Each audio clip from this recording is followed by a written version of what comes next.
So, Berto, I realized that I'm a bad Japanese American person. You are? Yeah, I'm terrible. Oh. There's a key movie that I'm gonna take a stab and say it is the Japanese American movie. Karate Kid. Yeah.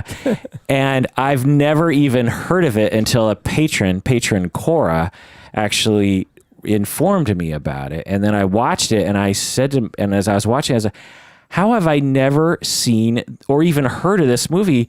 I am a terrible Japanese American person. Well, as long as it doesn't have Dennis Quaid, I agree. Yeah.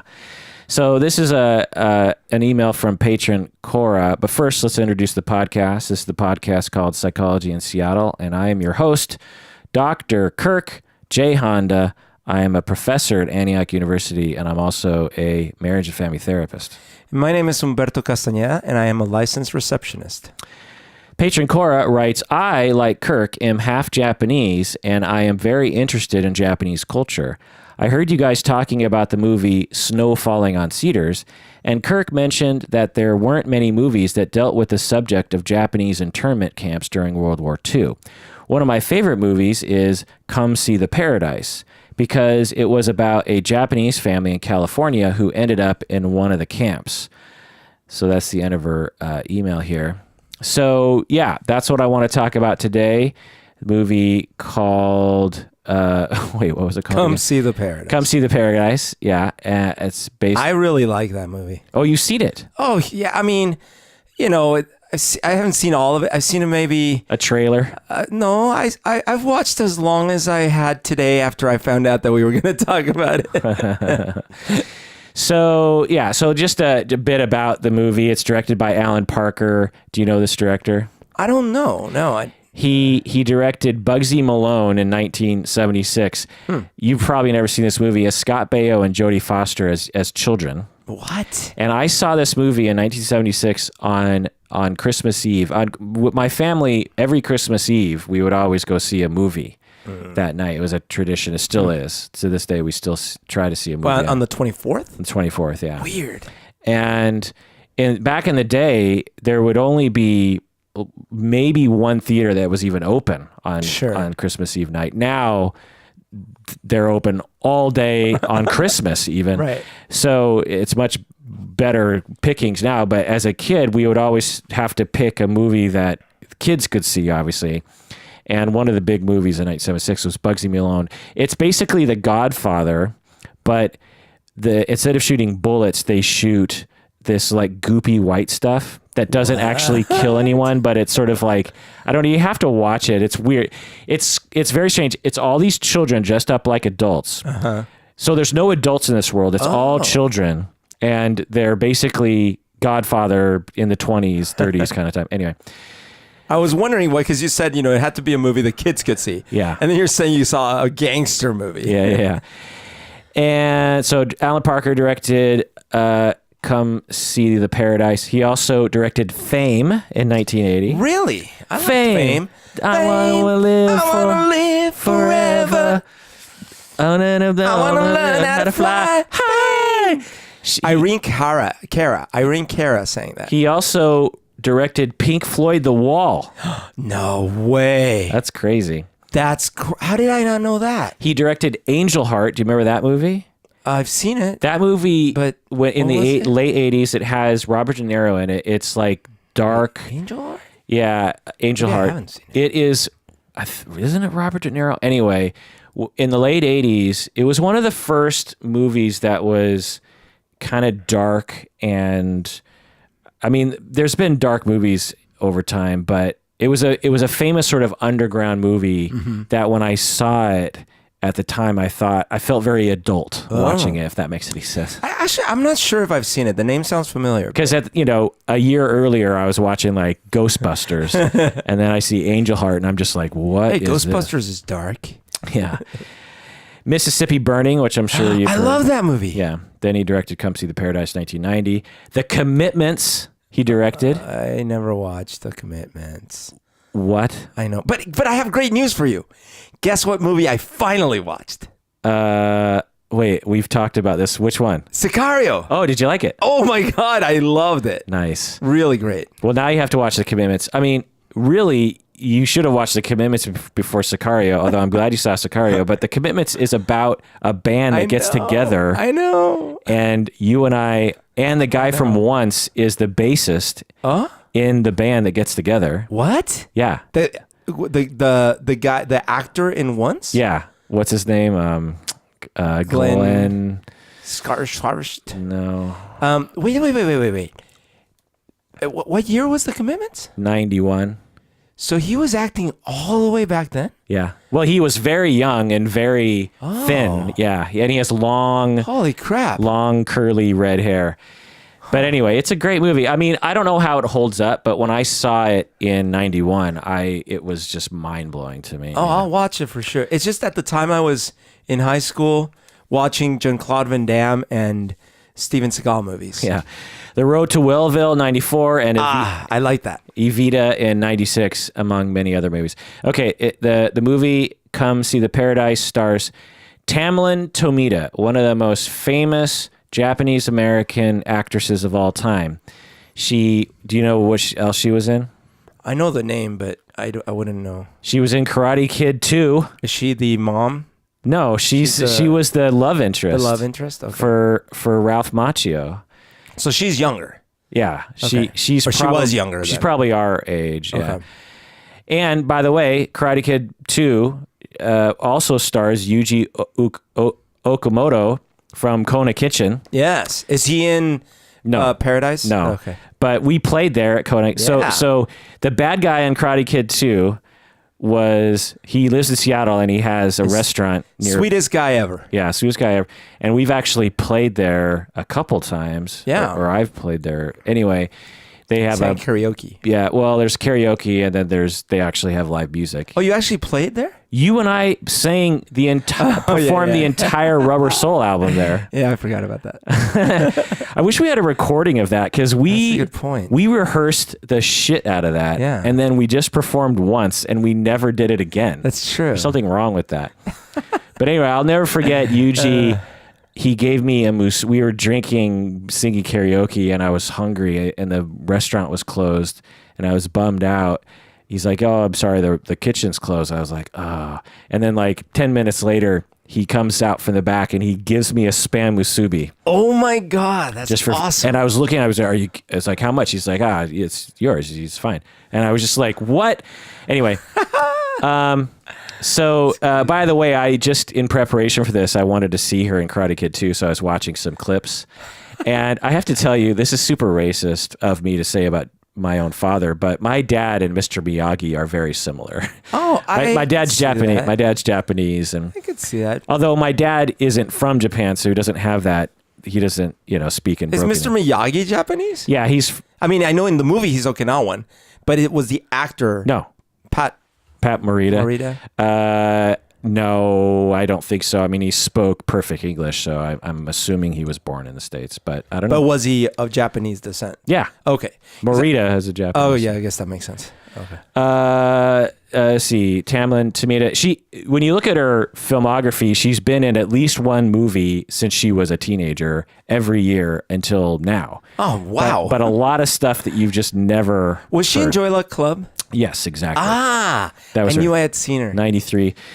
And that was kind of the end of when I became. She was also in Babylon 5. Never watched it. Which I watched kind of. So, incidentally, Tamlyn Tomita, her father was interned during World War II at Manzanar. Oh my God. My family was interned at Heart Mountain.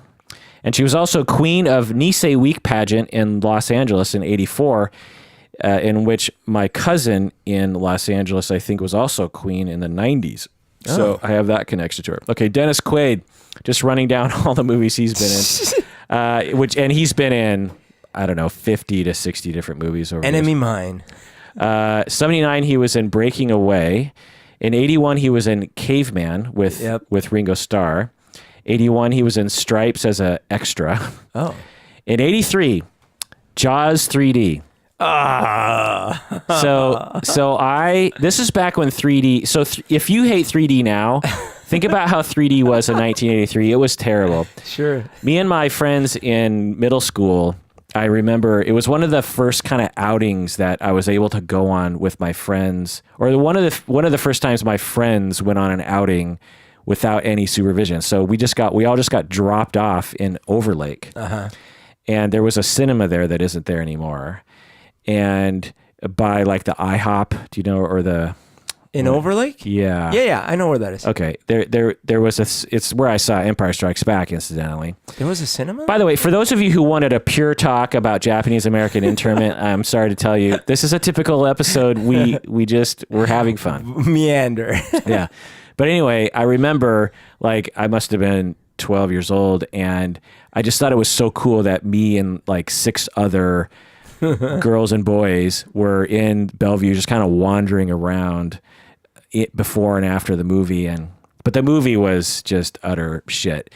Back then, sequels were truly just money makers. They could care, like, you had Jaws 1, which is, for some people, the best movies. their favorite movie of all time. You have Rocky 1. No. Do not. Rocky 2 is great. Okay. It's okay. But 3, 4. Okay, yes. You have Superman. Yes.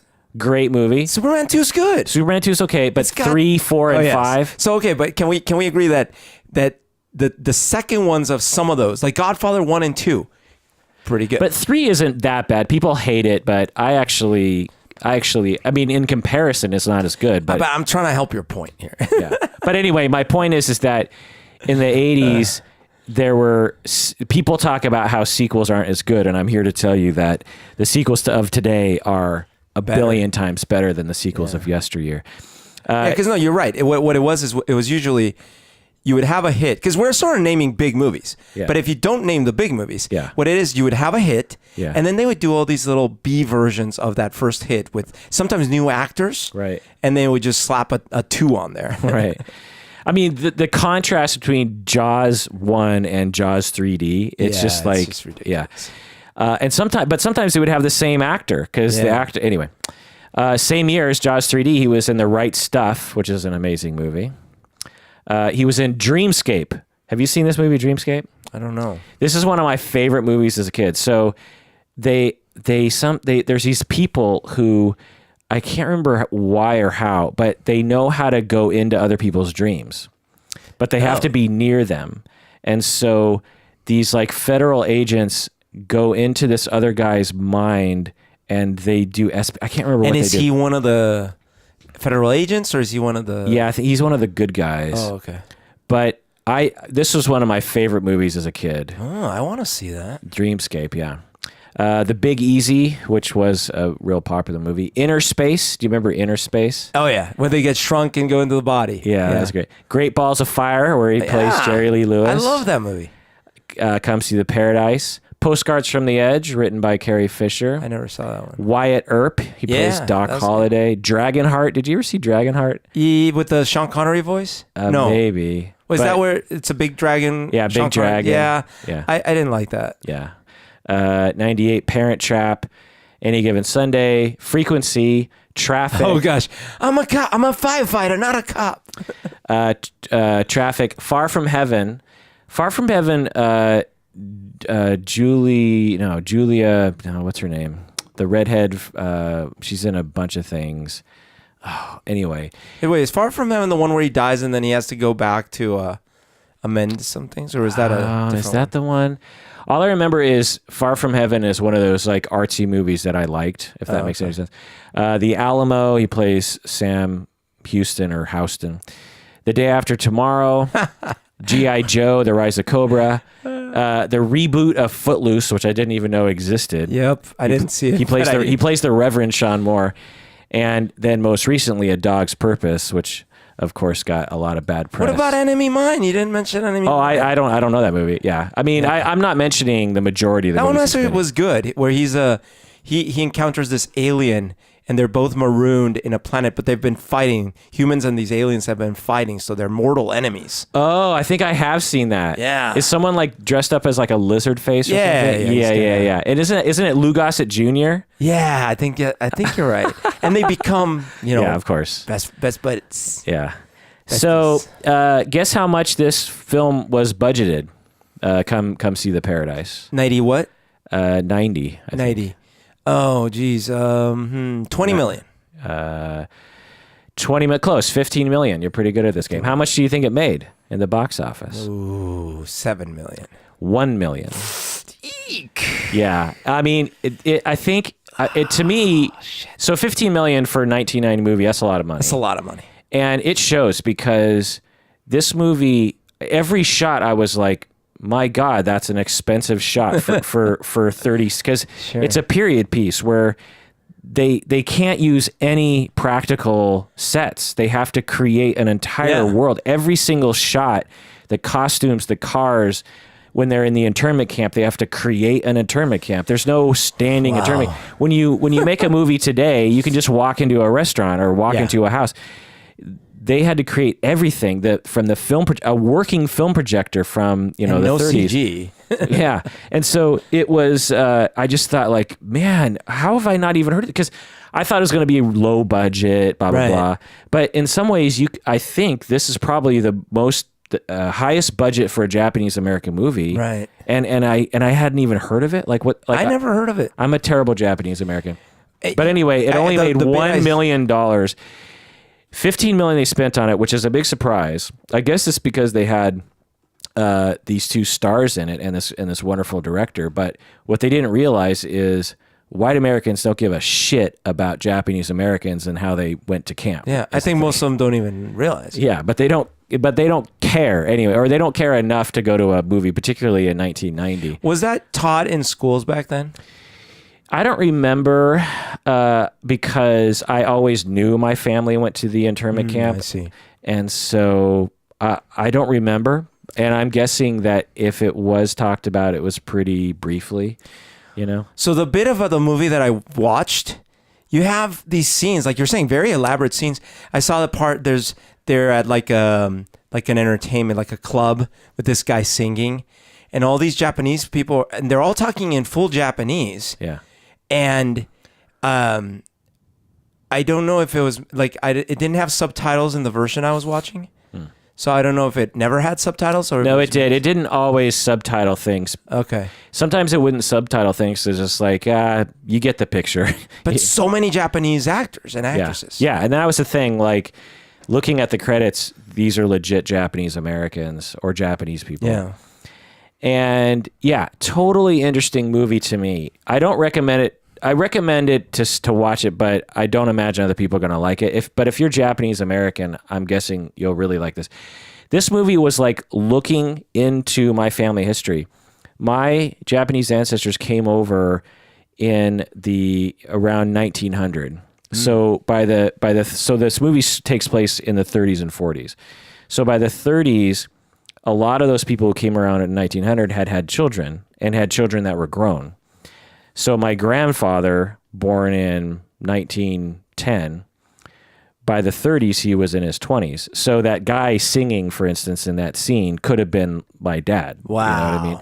And so, and they call them Nisei. So we call them Issei, which is first generation. Those are the people that came over. And Nisei is second generation. That's my grandparents. And we have Sansei, which is my dad. And then we have Gosei, which is me. And then you have the next generation is is that what there was a Nisei teriyaki in the U district? Yeah, so it means second generation. So Japanese are very into counting things, like Ichido is first son, Jito, my father's middle name, is second son, Sanjuro is my uncle's middle name. It means third son. Guess what? He was the third son. There's a lot of counting of things, But anyway, totally interesting to me. This was like watching my great-grandparents and my grandparents and their lives, because they depict, I'm a stickler for accuracy. And of course I didn't live back then, but I know enough about the time and my own family. As I was watching this movie, I was like, that is probably exactly the way it was. I will say, not knowing anything about that, the scenes with Dennis Quaid and his family and stuff like that, it felt really well done, because they didn't feel at all like actors pretending to be in a different time period. I almost couldn't quite understand their interactions, because they felt sort of like authentically from a different era. Yeah. And I was like, oh man. And like they spoke obviously different, with a different accent, and the things that they were saying, and I was like, oh my gosh, I feel like I don't belong in this scene. Like I couldn't relate to these people. Yeah, it's almost as the movie doesn't have a bad guy. There's no evil character. It's almost like a recreation in some ways, but it's not a great movie. I'm going to tell you. The story, it's a little slow. And yet again, we need to have a white guy to be at the center, Dennis Quaid. This is a movie about Japanese Americans and how they went to the camps in World War II. Why does there need to be Dennis Quaid in this movie? Do you know what I mean? It's so dumb. 1990, that's why. 2017, we had Emma Stone playing an Asian American who lives in Hawaii in that movie. But she looks Japanese. Yeah. I mean, it is still around. I can't tell you how many times I am watching TV or a movie or something, an Asian face pops up on the screen, and they're in America, and I'm like, please speak normal English. Please don't speak with an accent. And almost 90% of the time, an accent will come out of their mouth. That's true. Do you know how many fucking That's true. Hundreds? I don't know how many thousands and millions probably. See, there's Asian Americans who were born in America. What, 20 million or something? There's a lot of us, and Hollywood is where all the stuff is made. There's a shit ton of Asian Americans in LA. Yeah.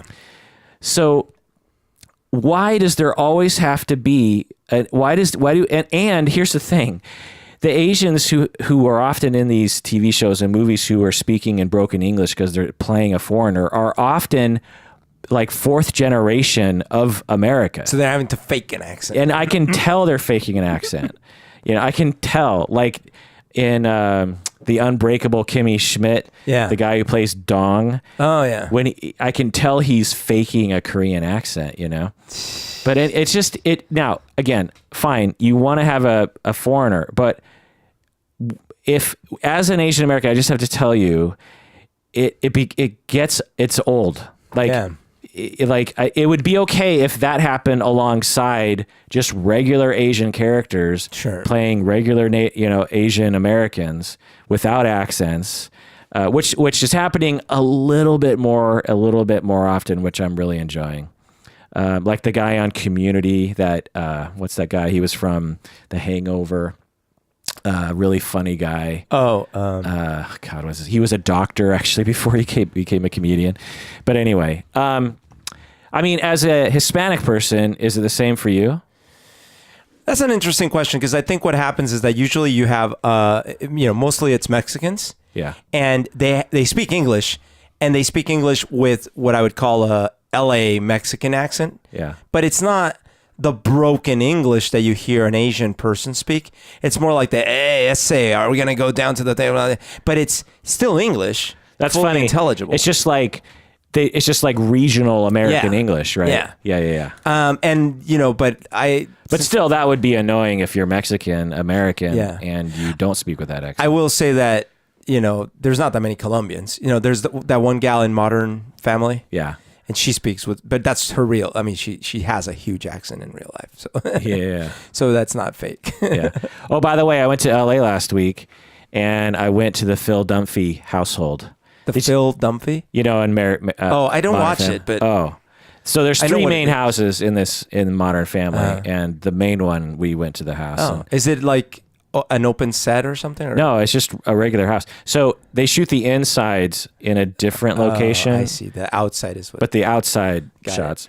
Yeah. Anyway, I felt very special, but I felt like I was totally creeping on whoever was living there. Well, I'm sure they get that all the time. Yeah. It's in every movie about my people, there frequently has to be a white guy. Snow Falling on Cedars had Ethan Hawke in it. Last Samurai, which isn't about Japanese Americans, but of course it had Tom Cruise. Right. Shogun, even the movie, the TV show Shogun had Yep. a Dutch guy, Richard Chamberlain. Yeah. Karate Kid, all these kinds of things. Now there are movies that have pure Asian American casts, and movies about the internment camps that aren't as popular. But anyway, to me, whenever I see this kind of stuff happening, it's like it'd be as if every movie about Caucasian Americans, like, I don't know, Caucasian American, like if you wanted to make a movie about Indiana basketball team in the 70s and it was all white, and right. you had an all, because they were in Indiana, the whole basketball team was white, the coach was white, the spectators were white, but you always inserted in the middle of it's like some guy from Botswana or something. Yeah. Like every single movie about Caucasian Americans had a token Botswana person who is Botswana a country? I hope so. I don't want to get sued by the Botswanians. Well, so wherever or maybe it's a city. Maybe, the maybe it's a region. Is, if they're not a country, we're not going to get sued. If they are, we are, but for the wrong reason. Yeah. But anyway, it's like, it's not even as if there's always a random person inserted. It's always a Caucasian person. Do you know what I mean? Yeah. It's like in 7 Years in Tibet, it's Brad Pitt. It's Brad freaking Pitt. Yeah, it's always Caucasian. God. So as a person who's outside of that, I'm always like, why? At least Keanu Reeves is half something. Yeah, I get it. I think he's actually a little Asian. Yeah, he's part Asian. Yeah. I realize it's for marketing. You're trying to market it to white people. Right. But two things. Often Hollywood underestimates its market. And two, Americans need to pull their heads out of their ass and actually start watching movies that don't have any white people in it. Do you know that you were holding the number 3 with your hand when you were on number 2 verbally? Damn it. I wanted you to read between the lines. But it's a great movie. Come See the Paradise. It's a great movie if you want to see what it was like for Japanese Americans on the mainland, because the mainland Japanese were different from Hawaii Japanese. But it's a great movie if you want to see what it was like for Japanese Americans in the 30s and 40s. And incidentally, they end up in Seattle in part of the movie. It takes I read that on the Wikipedia mainly in LA. But just to get into some politics, this is very similar to the way people are reacting to Muslim Americans right now. That's why I think there's been an upsurge of talk about the internment camps. I actually don't like the term internment camp. Because it sounds innocuous or something. Internment. It's like, what does that mean? An internship. You're doing an internship. Yeah, it should be called a prison. It's a prison. By any definition, it's a fucking prison. Yeah. It's not a relocation, which is another name you'll hear sometimes, relocation. They were not being relocated. They were being imprisoned. Right. This is a prison camp. This was the imprisonment of American citizens for no reason. Right. And just like Auschwitz should be called like the murder camp or something. Right. Exactly. Not a retreat camp. Yeah, or internment camp. Yeah, or concentration camp is sometimes. That's what they call them, concentration camps. But that, if you didn't know the context, it does sound like, well, people get concentrated there. Right. It should be called either a prison camp or a murder camp. Yeah, right. Like, I don't like these words that make it sound something other than what it was. Right. Because Japanese Americans were given no option. And these places were prisons. They were not nice places. Yeah. They were worse than prisons. Yeah. Because they put them in the middle of nowhere where the weather was very bad, and they basically found places that were so far away from civilization. Places in Wyoming, Eastern California, I think Nevada had some camps, in the middle of the desert, and just horrible conditions. They constructed these shacks, with no preparation, just wood. Just imagine just a wood shack that like a 12-year-old could build out of like planks of wood. No insulation. Oh, man. And no rooms. The entire 7-people family would live in the same small, like 12 by 12 shack. Jeez.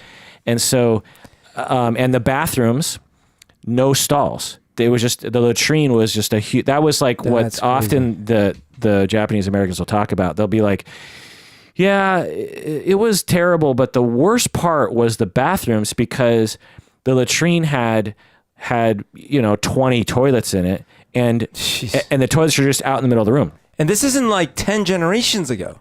Right. These are my grandparents who were in that generation who were imprisoned.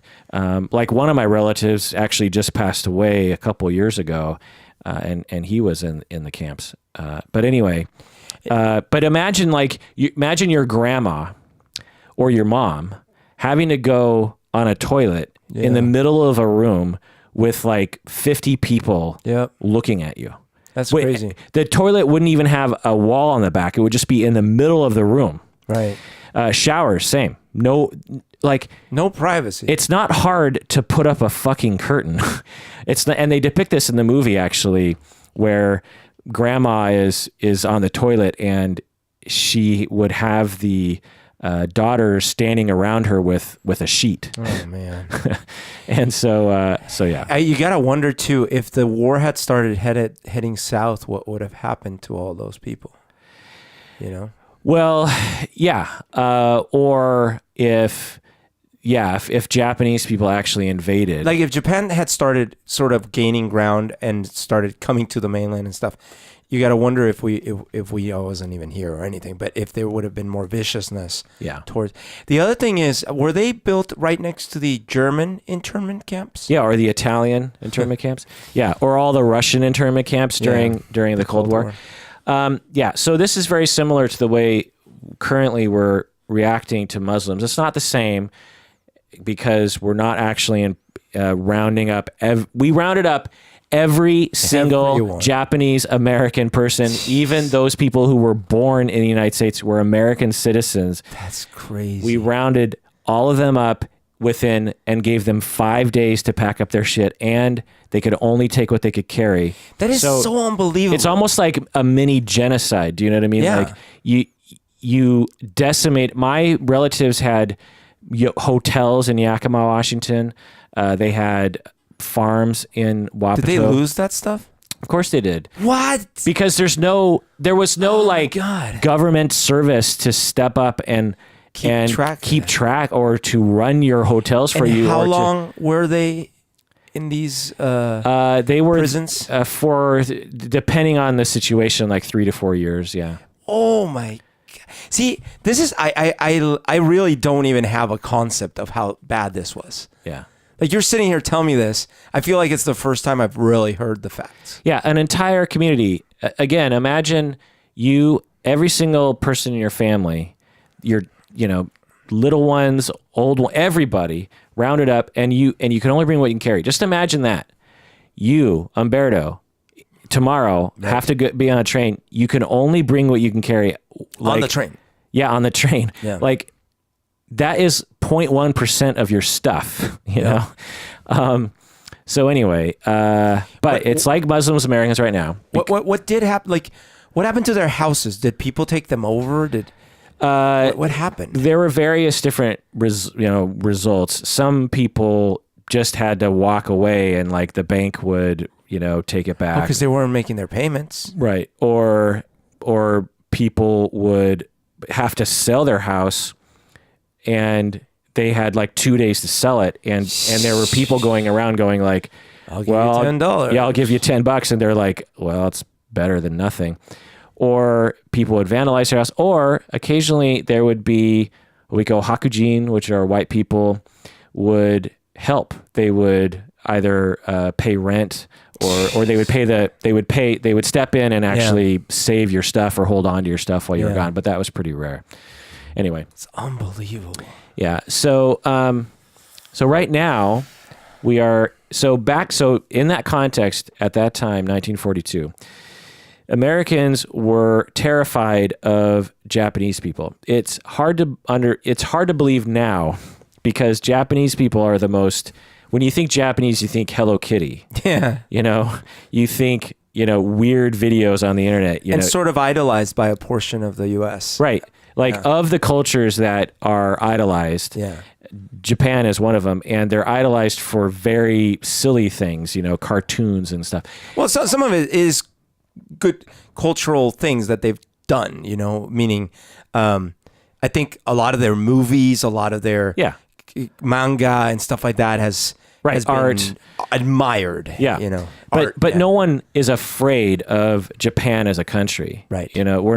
There's not a fear of Japanese immigrants, for instance. Right. But in 42, it was times the Muslim scare times 100. That's what it was like. And I mean, because imagine what it would take for America, land of the free, land of the Constitution, to round up, tens of thousands of their citizens. I think something like 150,000 or I can't remember the exact number, but they must have been extremely afraid, and they were. Japan was a imperial force. They were akin to the Nazis. They did terrible things. There were reports coming out of China of genocide, which was real. The rape of Nanking, all these just horrific. They treated their prisoners like dog meat.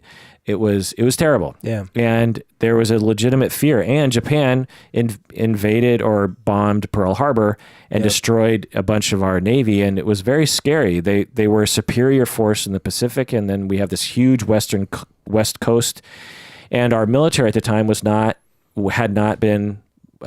robust. It took us a long time to fight back, to strike back at Japan, because we just didn't have the Navy and the Marine Force that we needed.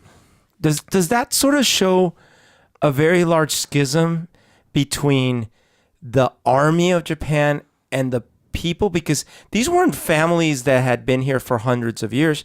They were like one generation in, and yet they seem to not share any of those destructive values. Right. So the government and military of Japan, I mean, it's very complicated, but they were very interested in gaining control because they could. They were a dominant, obviously, force in that area. They rolled over China. They rolled over Korea. They rolled over the Philippines. They could do whatever they wanted, and they just, imperialism was big at the time. Yeah. That's why Germany did it. That's why Britain did it. That's why the United States has been doing it.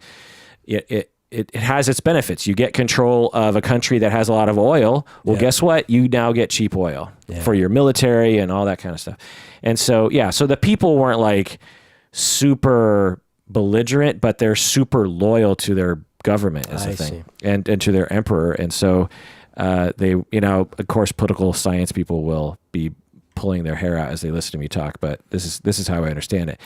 But the Japanese Americans in the United States were ambivalent about it. I'm imagining, oh my God, he's getting it so wrong.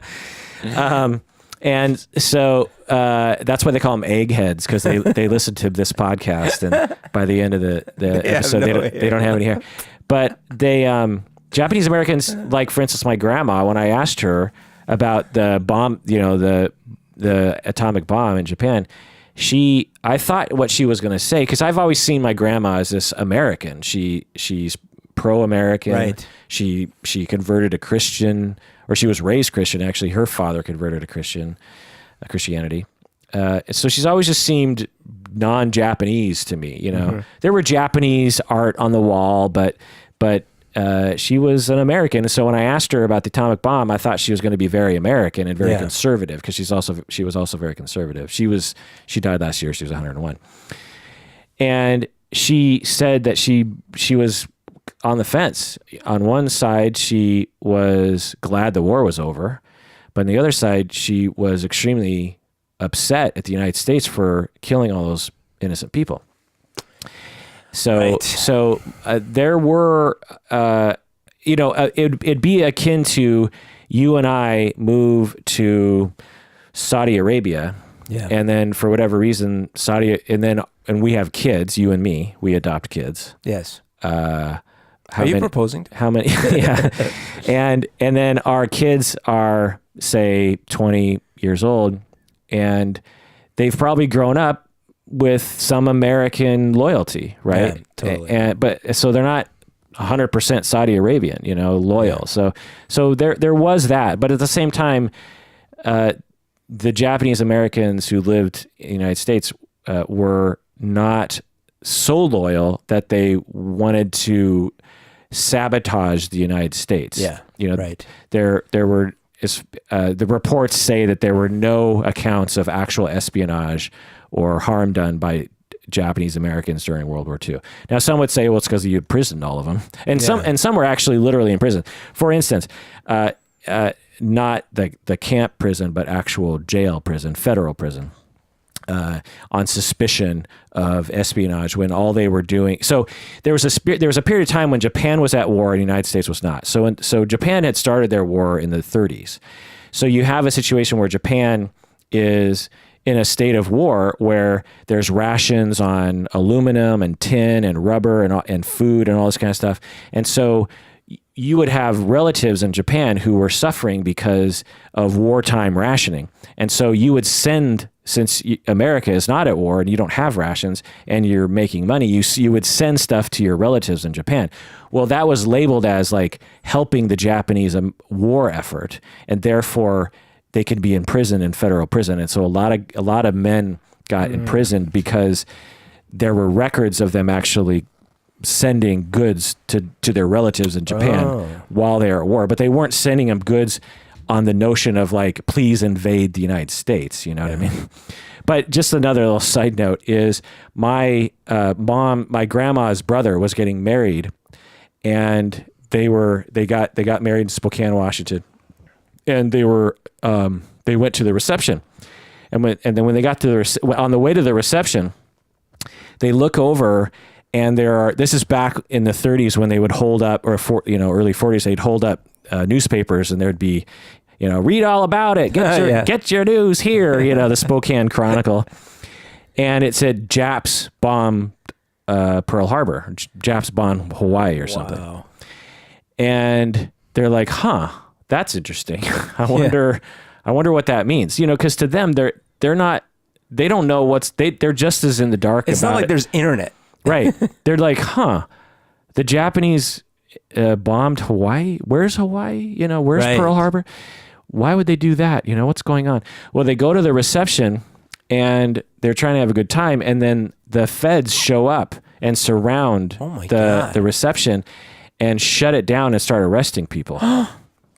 So imagine that was like, Pearl Harbor. That was the wedding experience. Yeah. Wow. But anyway, I want to get to the Muslims because in 50 years, our grandchildren are going to be embarrassed by the way our society and government are currently reacting to the situation. Yes, there have been some Muslims and Muslim Americans or Islam, whatever you want to, from that area of the world who have committed crimes, terrible atrocities, some in the name of Islam, on American soil. 9/11 is a prime example. Yep. That guy in Florida, if I remember right, wasn't he heavily associated with Islam in some way? Yeah.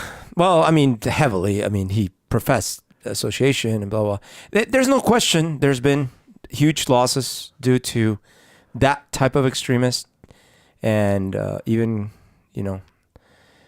and not just in the U.S., obviously, in other places like European countries, but the biggest constant losses are in the Middle East by attacks on one another. Yeah. So there are atrocities happening. There's terrible things happening, and there are many Christians in this country doing terrible things. Yeah. They don't get labeled as a Christian went on a killing spree. Right. They get labeled as just some guy who went. But whenever they're Muslim, they get labeled as a Muslim who went. There are plenty of atheists who go on killing sprees. There's Mexicans and Swedes and French people and mutt white Americans that are going on killing sprees. Yeah. But we don't label them as part of the Muslim war against America. We just label them as, someone who had a gun. So now, I'm not a political science person. I wouldn't claim to understand all the ins and outs of immigration law and what's happening recently and and all that kind of stuff. But I'm guessing that in 50 years, our grandchildren they're gonna laugh at us. They're gonna think, didn't they learn anything from World War II?